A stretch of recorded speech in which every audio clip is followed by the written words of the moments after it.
নূরে উজ্জ্বল চেহারা তোমার দেখে মন যে ভরে যায়। একবার জোরে হবে না, একটু চিল্লে বলেন। নূরে উজ্জ্বল চেহারা তোমার দেখে মন যে ভরে যায়। তোমার ওই গুম্বজে খজরা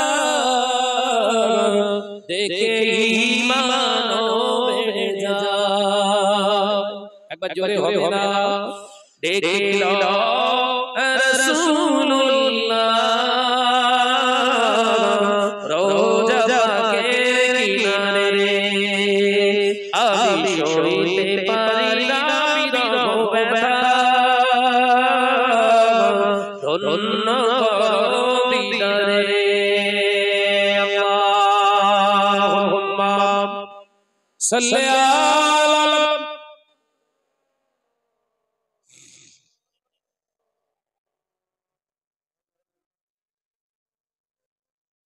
आवाज कोई अल्लाहुम्मा सल्ली अला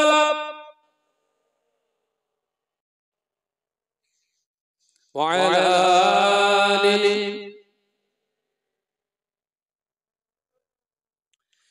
मदीनार ओई आकाश मदीनार ओई बातास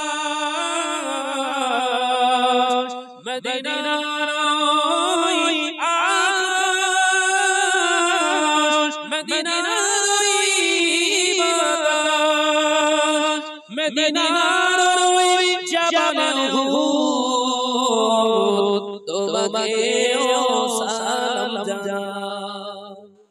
এটা জোরে হবে না। জবাল উহুদ একটা মদিনায় পাহাড় আছে, যেখানে যুদ্ধ হয়েছিল। ওই পাহাড়টার এরিয়া হলো 13 কিলোমিটার এরিয়া। কত কিলোমিটার? 13 কিমি এরিয়া নিয়ে পাহাড়টা আছে। ওই পাহাড়টা দিকে যদি সেই ঈমান সেই অন্তর নিয়ে তাকানো যায়, মদিনা রওজাতুল আকদাসের দিকে সে যেন দাঁড়িয়ে দাঁড়িয়ে রাসূলুল্লাহকে সদায় সালাম পেশ করছে। একবার জোরে বলুন, একবার জোরে হবে না। মদিনা শরীফ থেকে বহু পাহাড় আপনি ওখান থেকে দেখতে পাবেন, ধোয়া লাগবে, কিন্তু জাবাল উহুদের দিকে তাকাবেন, স্পষ্ট জাবাল উহুদকে দেখা যায়। একবার জোরে বলুন, জোরে হবে না। ডেকে লো রাসূলুল্লাহ রওজা পাকের কিনারে। আমি সইতে পারি না বিরহ ব্যথা, ধন্য করো দিদারে। আল্লাহুম্মা সাল্লি আলা একটু জোরে বড় বড় আওয়াজে।